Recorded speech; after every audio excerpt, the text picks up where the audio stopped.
Guys, jumpa lagi bersama saya dari Dokter Family Video kan.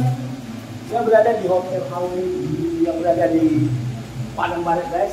Mengikuti Balai Kerja Kabupaten Kabupaten Bawat. Ini kita registrasi dulu.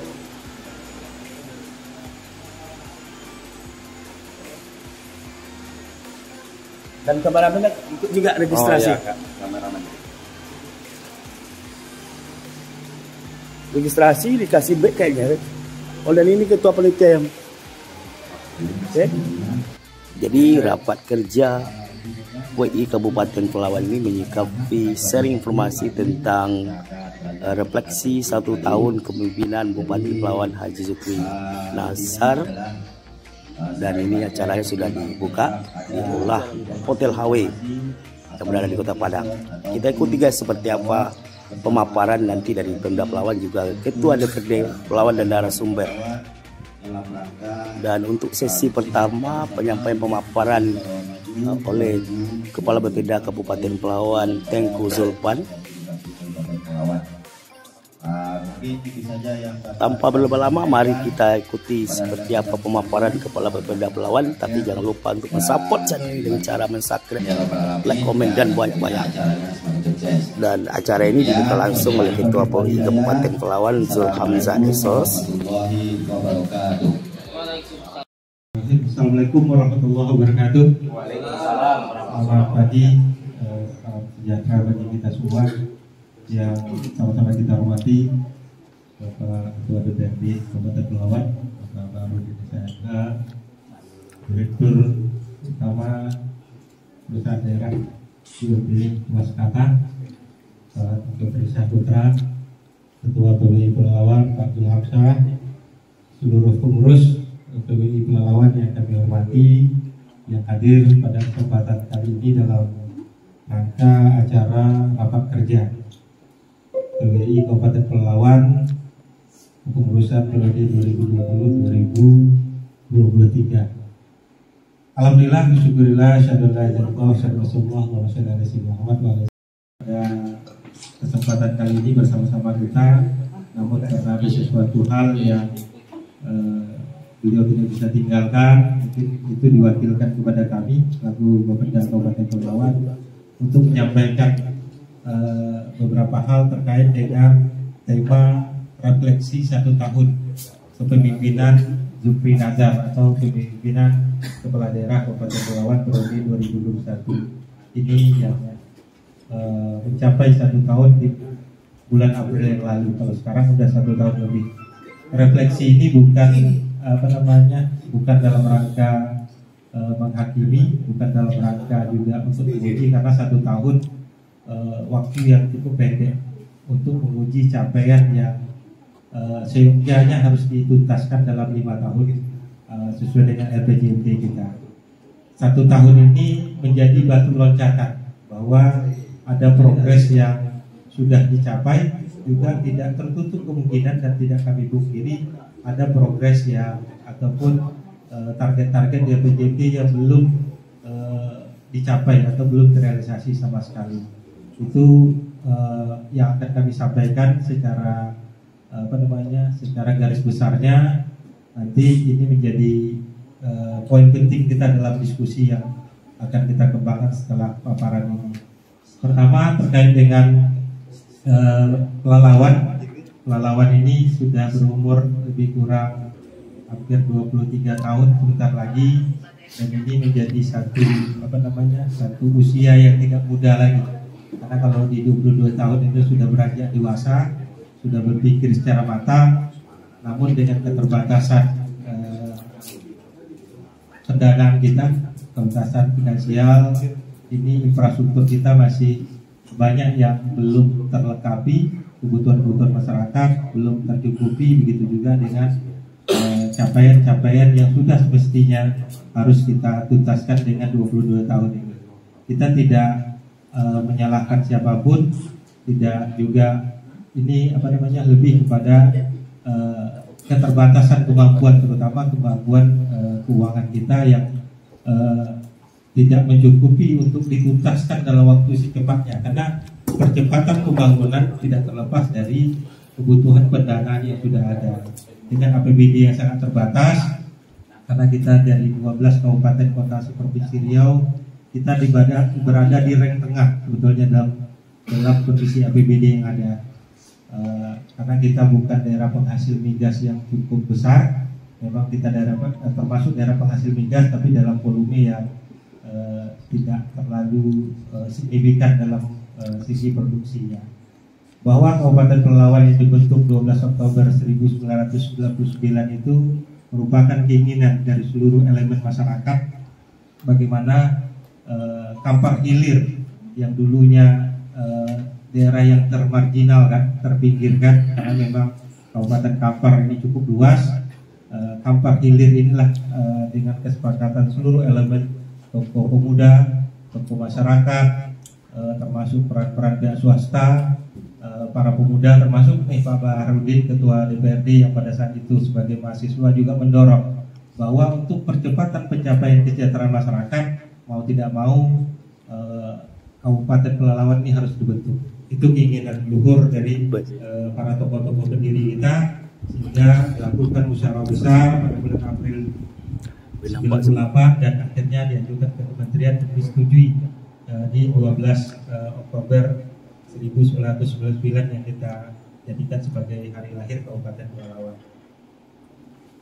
Saat ini Kabupaten Pelalawan sudah terdiri dari awalnya 4 kecamatan sudah menjadi 12 kecamatan, dan itu sudah terdiri dari 14 kelurahan dan 104 desa dan 1 desa persiapan Bandar Pesisir dengan jumlah penduduk berfluktuasi. Pada tahun 2020 kita pernah mencapai angka 480.000 menurut data BPS. Hari ini di data 2021 kita turun di bawah 400.000, 395.000 sekian, dan data terakhir kita di 399.000. Ini mudah-mudahan dari segi politisnya semakin banyak penduduk, tentunya semakin bertambah suara-suara masyarakat di legislatif, itu yang kita harapkan nanti. Laju pertumbuhan penduduk kita termasuk cukup tinggi. Jadi migrasi ini sangat mempengaruhi dari jumlah penduduk kita, hingga laju penduduk kita berkisar di 1,02%. Namun begitu juga karena ini ditopang oleh industri-industri yang cukup banyak, terutama di sektor perkebunan, dan juga PDRB kita sangat didukung oleh sektor kehutanan dan industri. Ini laju pertumbuhan ekonomi kita termasuk tertinggi di 4,07%. Itu di atas rata-rata dari kabupaten lain di Provinsi Riau, termasuk dari Provinsi Riau sendiri. Bahkan kita di atas dari rata-rata nasional di 4,07%. PDRB kita juga cukup meningkat di harga konstan sekitar 35,1 triliun, ditopang dengan industri pengolahan dan industri pertanian dan perkebunan, itu mencapai 48,65% di sektor industri pengolahan. Jadi satu penopang dalam PDRB kita mencapai di 40,62%. Kabupaten Pelalawan ini posisinya sangat strategis. Karena apa? Kita berada di lintas timur yang menjadi urang nadi dari segala aktivitas arus transportasi. Begitu juga kita lebih dekat dengan Kepri dan negara tetangga sebagai pusat strategis nasional. Batam, Bintan, dan Karimun itu sudah ditetapkan sebagai kawasan strategis nasional. Kita juga dekat dengan Pekanbaru sebagai penyangga kebutuhan Kabupaten Pekanbaru. Itulah Pelalawan, Siak, dan Kampar itu sebagai penyangga dari Kota Pekanbaru. Kita juga akan dekat sangat sekali ketika jalan tol Trans Sumatera ini terrealisasi. Ini juga menjadi satu penggerak dari ekonomi nantinya ketika Trans Tol Sumatera ini terwujud, yang alhamdulillah ini sedang dalam proses penetapan lokasi. Mudah-mudahan di akhir tahun ini selesai padlocknya. Di tahun 2023 kita berharap ini sudah ada pembebasan lahan dan pemulaian dari rencana konstruksi. Karena apa? Karena ruas yang melewati Pelalawan untuk tol ruas Rengat Pekanbaru ini mencapai 80 km. Ini salah satu penopang kita penopang dalam arus transportasi dan arus barangnya nantinya. Kita dekat juga dengan beberapa kawasan industri seperti kawasan industri Buton, Dumai ketika tol ini terkoneksi. Jadi posisi Kabupaten Pelalawan ini sangat menguntungkan dan strategis dari beberapa kajian beberapa alternatif yang saya sampaikan tadi. Untuk penggerak ekonomi seperti yang saya sampaikan tadi, Pelalawan dengan luas kebun yang cukup besar, hampir 11,58% dari luas kebun di Riau ini mencapai 3,3 juta hektar. Pelalawan ada di 393.000 hektar. Ini yang terdata. Belum lagi yang sedang kita lakukan pendataan kebun dalam kawasan sesuai dengan Undang-Undang Cipta Kerja. Kebun dalam kawasan ini kita lakukan pendataan untuk ini potensi yang cukup besar karena menurut perkiraan pasar kita itu mencapai 550.000 hektar secara keseluruhan. Ketika kebun dalam kawasan ini bisa dilegal formalkan sesuai dengan Undang-Undang Cipta Kerja. Ini menjadi satu penopang ekonomi kita karena ada 31 PKS yang aktif di kita di Kabupaten Pelalawan, baik skala kecil maupun skala besar oleh perusahaan-perusahaan besar. Ini juga seperti satu primadona untuk perkebunan ini menjadi sumber pendapatan kita di masa depan, apalagi dengan Undang-Undang Hubungan Keuangan Pusat Daerah. Tahun depan sudah ada dana bagi hasil sawit yang disalurkan ke daerah. Ini salah satu yang harapan kita sebagai penopang secara potensial terhadap kekuatan APBD kita untuk pembangunan keperluan ataupun kepentingan masyarakat. Ini dengan kapasitas 1,875 ton per jam ini juga suatu potensi yang cukup besar. Kita perkirakan ketika DBH sawit ini dengan 11,58%, kalau perkiraan 3,3 juta hektar itu ada ratusan miliar dana bagi hasil yang akan dinikmati oleh Provinsi Riau. Sekitar 11%-nya akan mengalir ke Kabupaten Pelalawan. Ini yang kita sedang mengamati dan memantau regulasinya seperti apa. Begitu juga dengan pola rumusan penghitungan bagi hasilnya. Begitu juga dengan industri kehutanan, karena kita ada satu pabrik yang terbesar, Riau Dampak yang Paper. Ini yang dulunya hanya satu usaha di bubur kertas, papnya, terus berkembang ke papernya, di kertasnya sendiri. Sekarang sudah ada produksi rayonnya, nanti rayon sudah berproduksi menjadi benang dan tekstil. Ini kita harapkan juga semakin menggerakkan ekonomi di Kabupaten Pelalawan, terutama ekonomi masyarakat, sehingga nantinya bisa memanfaatkan peluang ini baik dalam industri kertas untuk percetakan maupun di industri rayon itu untuk tekstil. Karena dalam jangka panjang tekstil yang berasal dari rayon ini sangat akrab dengan pihak luar, terutama di Uni Eropa dan segala macamnya, yang mengutamakan bahan-bahan industri yang berasal dari alam yang bisa di reuse kembali. Jadi tidak tergantung dengan bahan baku yang menghasilkan limbah secara kimia. Dengan luasan yang ini, lanjut di luasan kita juga ada padi yang cukup potensial di Kuala Kampar, terutama di Pulau Mendul. Ini ya kita sedang proses penetapan sebagai food estate Kabupaten Pelalawan, karena ketika sudah ditetapkan sebagai food estate ini banyak dana-dana dari pemerintah pusat yang bisa kita rekrut terkait dengan food estate ini. Karena food estate bukan hanya sekedar menghasilkan padi saja, tapi infrastruktur terhadap pertanian itu otomatis akan bisa terbenahi. Kenapa? Banyak faktor yang saling berkaitan, terutama irigasinya, jalan usaha tani, termasuk juga jalan lingkar Pulau Mendul, dan terakhir juga ketergantungan food estate ini dengan jalan lintas Bono.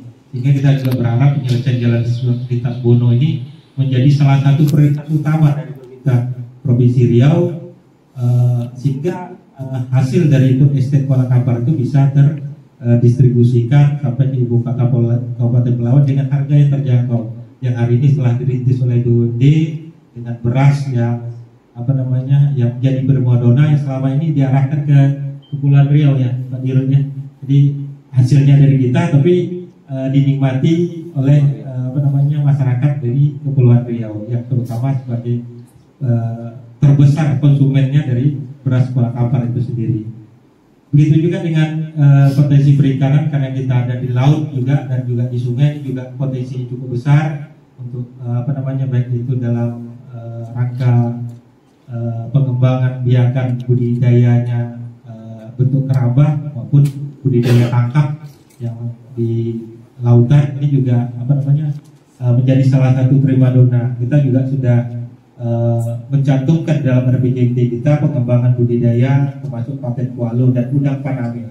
Karena ada daerah-daerah potensi di daerah perairan Kampar bagian hilir termasuk di Penyala itu sendiri, potensi budidaya udang Paname ini menjadi satu potensi yang cukup menggairahkan bagi masyarakat untuk dikembangbiakan. Begitu juga dengan potensi-potensi pariwisata, kita juga punya potensi pariwisata alam dan pariwisata budaya. Budaya kita sebagai salah satu bekas kerajaan, kita punya wisata religi khususnya di Kecamatan Pelalawan, wisata budaya kaitan dengan budaya Petalangan yang sangat beda dengan budaya lain dari segi kultur masyarakat. Kita punya pusat budaya Petalangan dibentuk yang ini akan menjadi satu perhatian di pemerintah daerah bagaimana pariwisata itu tumbuh dari budaya dari masyarakat sehingga budaya ini menjadi produk yang menarik bagi masyarakat luar untuk berkunjung ke Kabupaten Pelalawan. Budaya Petalangan yang sangat unik dan sangat banyak ini menjadi satu ikon kita dalam pengembangan potensi pariwisata yang berbasis budaya. Begitu juga yang berbasis dengan sejarah dan berbasis dengan alam. Kita punya TNTN, kita punya Suaka Marga Sadua Kerumutan, kita punya wisata Bono yang tiada tempat lain yang dipunyai secantik dari wisata Bono. Namun dari segi infrastruktur kita punya keterbatasan itu. Makanya pemerintah Kabupaten Pelalawan berkomitmen untuk menggarap pariwisata-pariwisata yang berbasis alam dan budaya serta wisata sejarah ini. Begitu juga dengan potensi lainnya, kita punya potensi minyak bumi yang seperti saya sampaikan tadi, walaupun tidak cukup banyak tapi cukup ada di Kabupaten Pelalawan, terutama di daerah Kerumutan. Begitu juga dengan potensi batu bara yang belum tergarap secara maksimal. Potensi gas kita sudah menghasilkan di EMP Bentu di Langgam, ini sudah mulai produksi dan cadangannya juga cukup besar, sekitar 665 BCF. Itu potensi yang cukup besar di Kabupaten Pelalawan, khususnya di wilayah Langgam.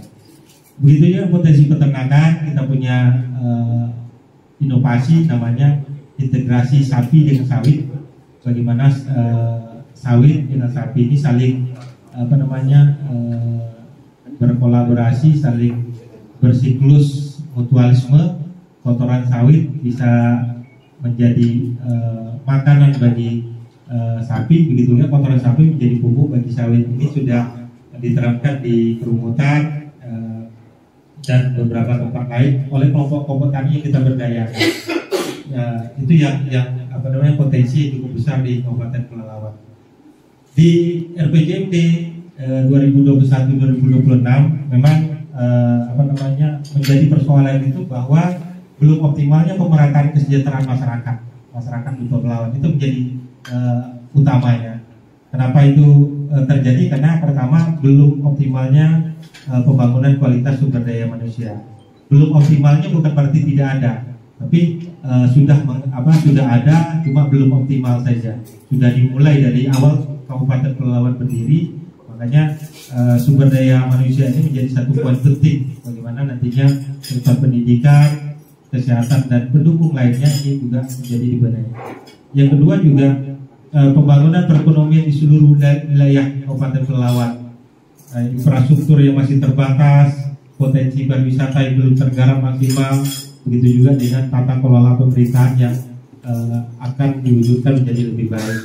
Dari dasar-dasar persoalan yang ada inilah maka di RPJMD dalam visi misi kepala daerah terpilih kemarin di kepala daerah Zubri Nazar ini, visi misi sudah ditetapkan itu bagaimana menjadikan Pelalawan maju tahun 2026, yaitu di mana kondisi terwujudnya Kabupaten Pelalawan sebagai pusat industri dan pusat pariwisata yang makmur ekonominya, adil dalam berkehidupan dan pembangunan, jaya kinerja daerahnya, serta unggul sumber daya manusianya.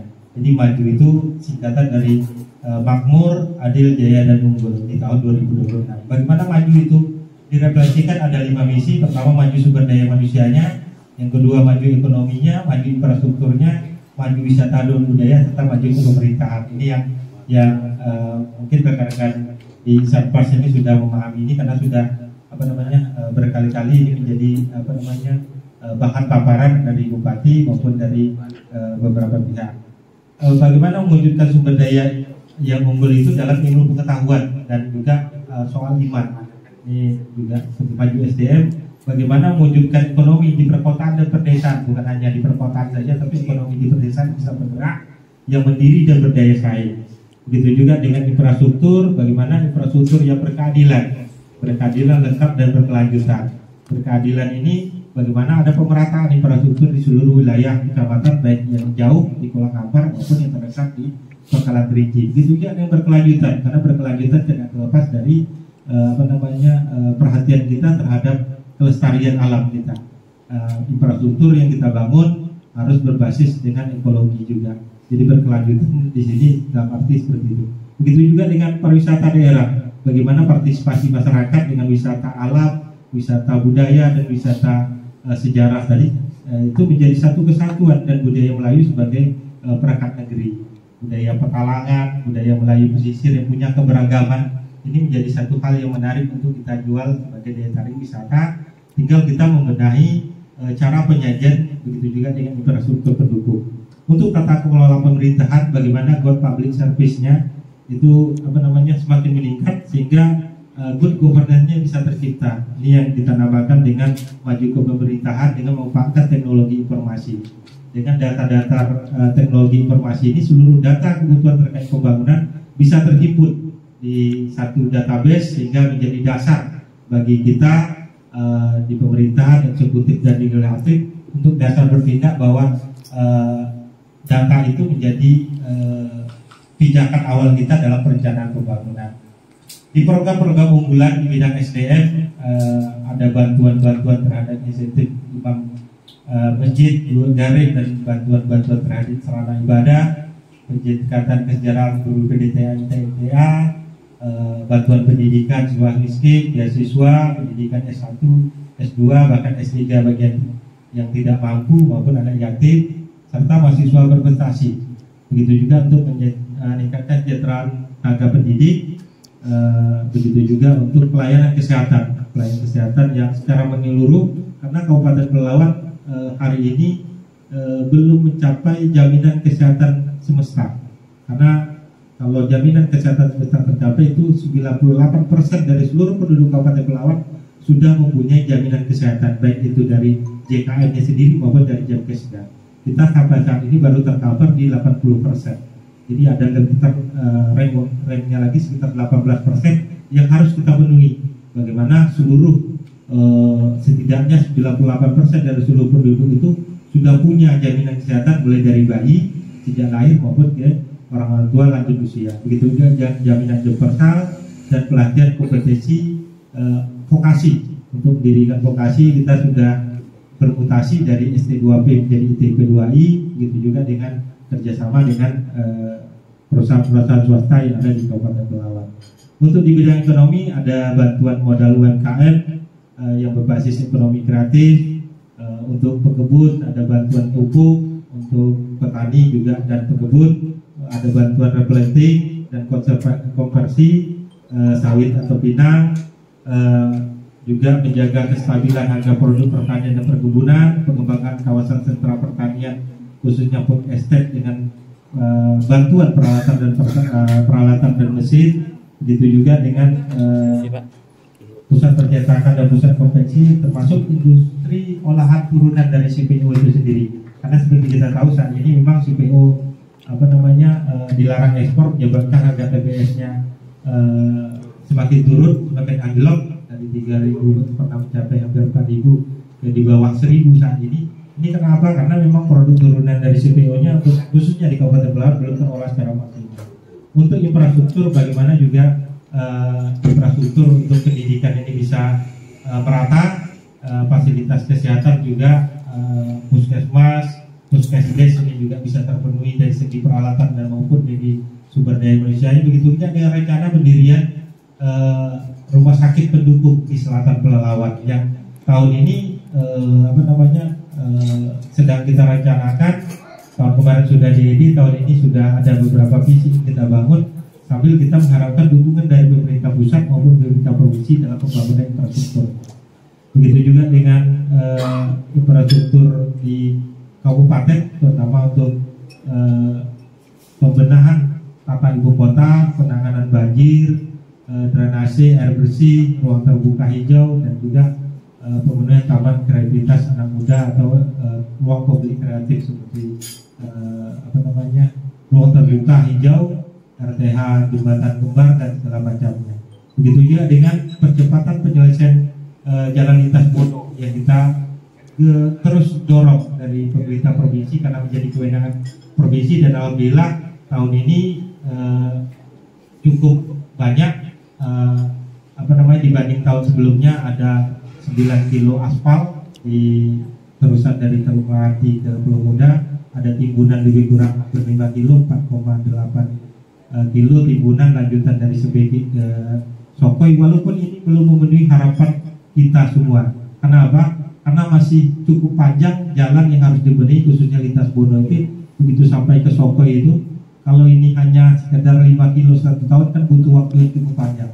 Kita berharap ada satu diskresi dari pemerintah pusat bagaimana jalan lintas Bono ini bisa masuk dalam impres, karena di AK sekarang sudah semakin dikurangi. Bagaimana ini bisa menjadi impres sehingga lintas Bono ini menjadi percepatannya cukup signifikan. Kalau hanya mengharapkan 5 kilo per tahun untuk penimbunan, ini juga butuh waktu panjang, hampir kita perkirakan ada 48 kilo lagi yang belum tertimbun. Itu kan butuh waktu yang cukup panjang. Kita berharap dengan Pak Gubernur, dengan DPRD Provinsi Riau Perwakilan Pelalawan, bagaimana menggeser jalan lintas Bono ini bisa diselesaikan. Begitu juga karena lintas Bono seperti tadi mendukung port estate yang ada. Begitu juga kita rencanakan Pelabuhan Sokoi sejak RPJMD sebelumnya menjadi satu titik masuk dari Kabupaten Pelawat, dari provinsi tetangga maupun dari negara tetangga. Begitu juga dengan infrastruktur listrik desa yang hari ini alhamdulillah sudah mulai teraliri dengan kerjasama baik dengan BUMD maupun PLN. Ini sudah hampir mencapai ke Sokoi. Kemarin baru diresmikan di Segamai, di Labuan Bilik, dan bermacam. Begitu juga dengan jaringan gas rumah tangga. Karena ini merupakan proyek strategis nasional, kita minta alokasi di Kabupaten Pelawat khususnya Pangkalan Kerinci ini semakin ditambah. Dan untuk tahun ini sudah mulai pelaksanaannya, tinggal proses jaringan ke rumahnya mungkin akan segera juga tuntas dalam akhir tahun ini.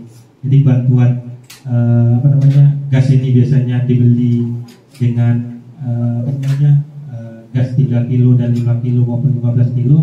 Nanti gasnya langsung hidup di rumah karena dibantu dari pemerintah pusat sampai ke kompornya. 2 tungkunya itu dibantu secara gratis kepada masyarakat. Biasanya mungkin membelinya bisa habis 1 bulannya 100 sampai 150 ribu bagi rumah tangga menengah maupun miskin. Ini tinggal sekitar diperkirakan hanya sekitar 60 ribu rupiah per bulan. Walaupun tidak itu tadi tidak semua rumah tangga menikmati karena ada keterbatasan juga untuk di Pangkalan Kerinci. Itu juga dengan infrastruktur perkebunan dan lintas timur kita punya program Pelalawan Sejuk, bagaimana habitat ekologi tadi pembangunan berkelanjutan, kita tidak meninggalkan perbaikan ekosistem, bagaimana Pelalawan Sejuk bisa diwujudkan dengan penanaman pohon dengan pola hamparan maupun pola pekarangan, dengan berikan bibit kepada masyarakat, bibit buah-buahan maupun penghijauan di sepanjang lintas timur. Begitu juga untuk di bidang wisata, bagaimana wisata ini bisa menjadi objek wisata unggulan di daerah. Seperti sampaikan ada Bono, air panas, Tugu Ekuator, Sana Sayap, Danau Bentuk, TNTN dan Suaka Marga Kesubutan. Begitu juga dengan potensi perikanan di sungai-sungai di sepanjang Sungai Kampar, ini juga menjadi satu prioritas kita. Begitu juga dengan maju ke pemerintahan, bagaimana penyediaan data integrasi yang menjadi basis perencanaan itu bisa diakses oleh semua pihak, legislatif dan eksekutif, menjadikan database yang dikumpulkan dari bawah ini menjadi satu pijakan dasar dalam penyusunan perencanaan. Apa yang jadi prioritas, apa yang jadi kebutuhan masyarakat di suatu desa itu bisa tergambarkan. Berapa banyak potensi masyarakat miskinnya itu bisa tergambarkan dengan menggunakan teknologi informasi. Hingga ketika database ini kita namakan dengan One Big Data ini terwujud, ini layanan publik ini bisa dipercepat untuk melayani masyarakat yang kita namakan dengan kelelawar. Bagaimana pelayanan perizinan itu bisa tepat waktu dan tidak harus face to face atau berhadapan dengan kemajuan teknologi. Mereka tinggal upload, begitu ya, ada layanan bisa kependudukan, kesehatan, pendidikan, tenaga kerja, segala macamnya. Ini bisa diakses dengan satu genggaman atau satu gadget. Begitu juga penggratisan usaha mikro dan kecil ini sudah dilaksanakan jemput bola. Jadi mereka didata dan diantarkan izin usaha mikronya. Begitu juga dengan beberapa kaitan dengan kesejahteraan masyarakat di bidang pemerintahan.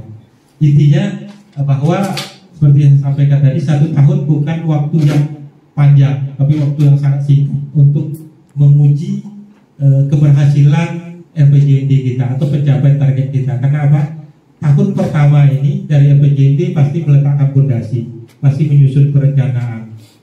Walaupun itu sudah dimulai, pasti belum bisa maksimal sekaligus bisa terwujudkan secara komprehensif.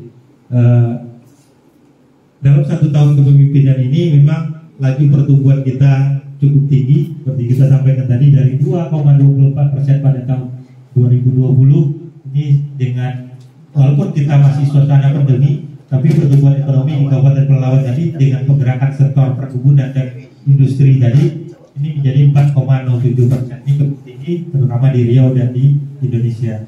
Begitu juga untuk beberapa kenaikan. Namun anomali memang, gitu. Anomali data kemiskinan kita ini menurut data BPS ini yang kita coba beradu argumen, karena data yang paling dipercaya itu pasti data BPS, gitu ya.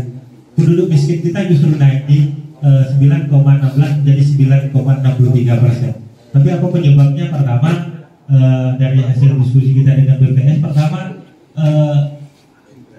faktor pandemi ini menyebabkan beberapa usaha tutup, beberapa biasanya mampu menjadi miskin. Mereka sudah berusaha di golongan misalnya pendapatannya sudah di atas 1 juta, ketika pandemi usahanya tutup dan justru di bawah 1 juta. Ini yang menyebabkan. Begitu juga dengan permasalahan peningkatan penduduk, seperti yang saya sampaikan tadi.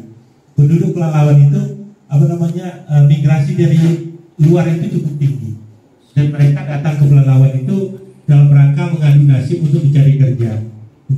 Kadang-kadang begitu ke Pelalawan, sampai di Pelalawan bahkan mereka menjadi buruh harian, buruh lepas di perusahaan perkebunan. Ini menyebabkan tingkat kemiskinan kita menjadi bertambah, karena mereka melamar karena datang tanpa pendidikan, tanpa skill yang ada, akhirnya jadi buruh.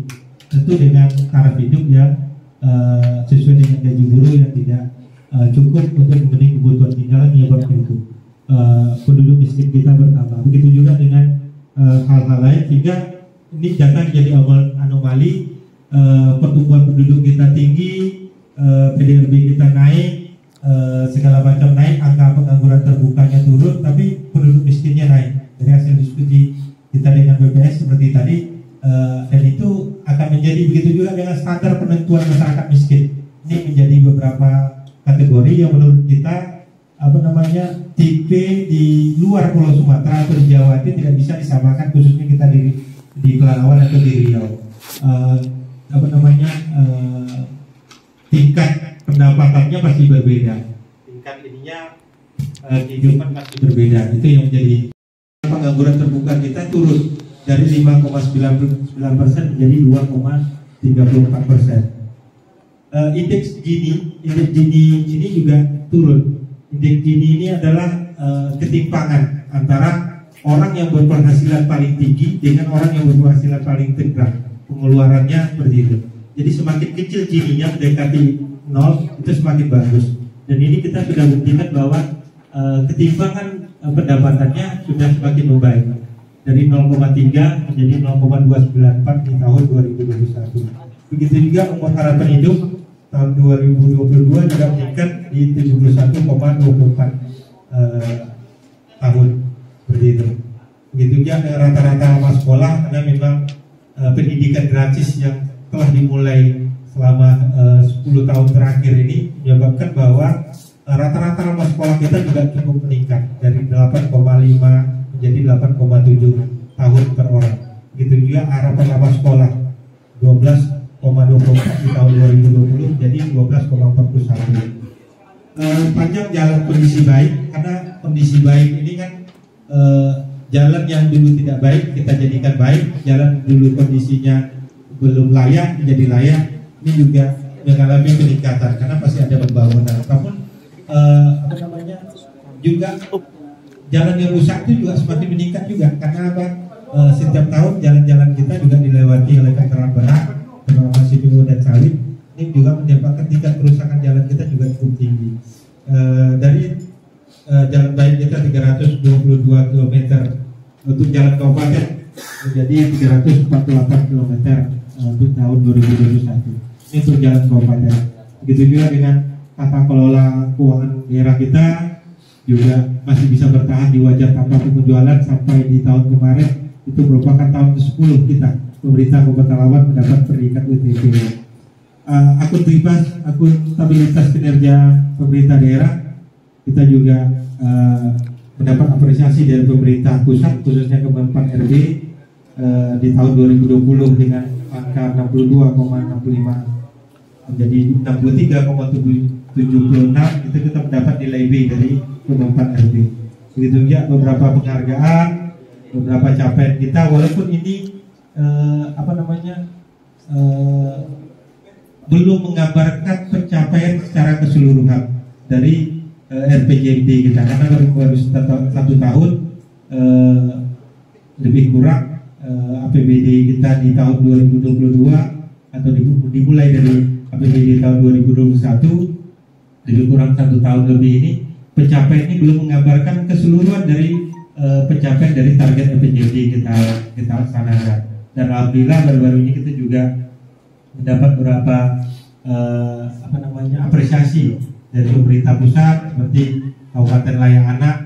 Kita tahun ini alhamdulillah meningkat dari Pratama ke Madya sebagai penghargaan bahwa Kabupaten Pelalawan konsen terhadap anak, baik itu ruang publik ramah anak, pelayanan-pelayanan ramah anak maupun terhadap apresiasi terhadap anak-anak Indonesia khususnya di Kabupaten Pelalawan, baik itu tingkat kekerasan terhadap anak ini juga semakin menurun dan pendampingan terhadap kasus-kasus problem anak yang mendapat perhatian penuh dari pemerintah Kabupaten Pelalawan. Begitu juga beberapa apresiasi dari pemerintah pusat, BKN Award untuk peringkat pertama untuk Kabupaten TPB dalam kategori implementasi penilaian kinerja.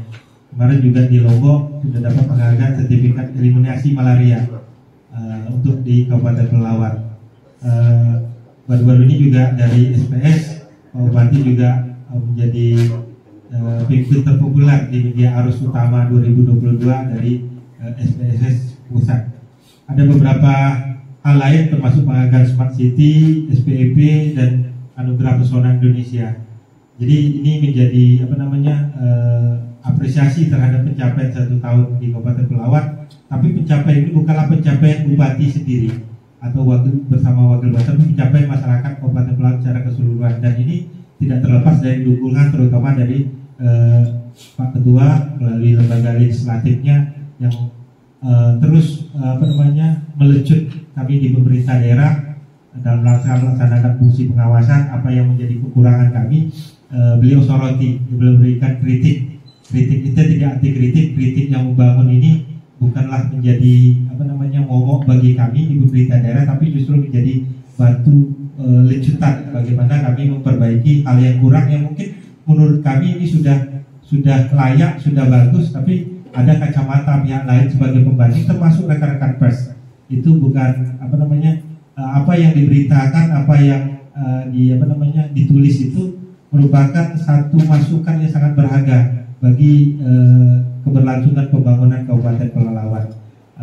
Apalagi mereka di DPRD ini, Pak Bahar ini kan sebagai wakil corongnya masyarakat, beliau ketua, mantan aktivis yang sangat tahu problem masyarakat itu seperti apa.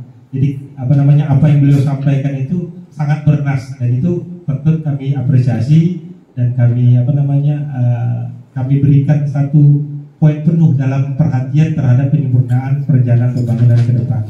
Begitu juga beberapa rencana-rencana di Kabupaten Pelalawan yang mungkin saat ini belum termaksimalkan atau bahkan belum terrealisasikan sama sekali. Ini menjadi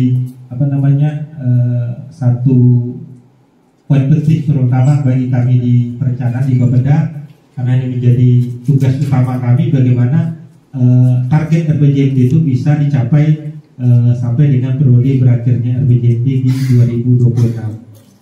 Dengan keterbatasan pendanaan yang ada, dengan keterbatasan finansial yang ada, satu sisi kebutuhan pendanaan untuk infrastruktur, untuk mencapai program-program ini sangat penting. Makanya kita di era Pak Zubri ini juga membangun komitmen dengan perusahaan swasta dengan dukungan legislatif yang juga getol menyuarakan kepentingan masyarakat, karena selama ini mungkin mereka tidak peduli dengan masyarakat sekitar. Peduli mungkin ada, tapi mungkin tidak dalam konteks yang lebih peduli. Kita mengetuk Pak Dewan ini setiap hari, bahkan sidak dan segala macam, dalam rangka mengetuk peran pihak swasta.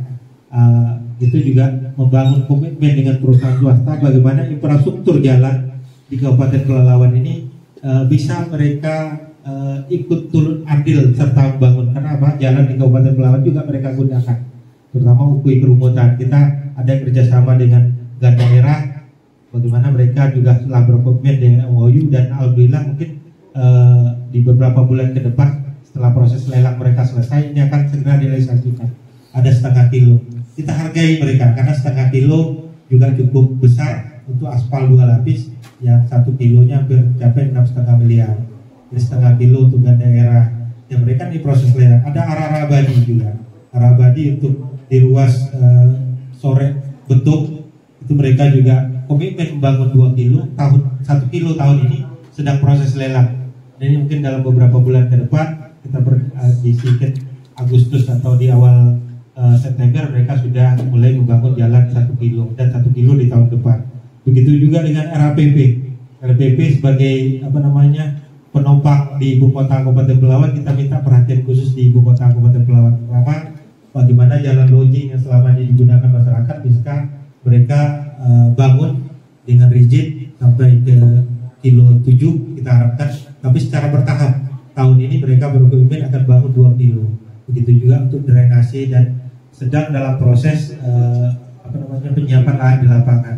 Untuk bagaimana juga pembenahan simpang lampu merah, kita di simpang Cap kita juga semakin dibenahi, dan kita pemerintah daerah sudah meminta RPP untuk memindahkan pintu pos 2-nya karena kuncinya ada di sana. Keseberautan lalu lintas di simpang 4 itu ada seperti di situ.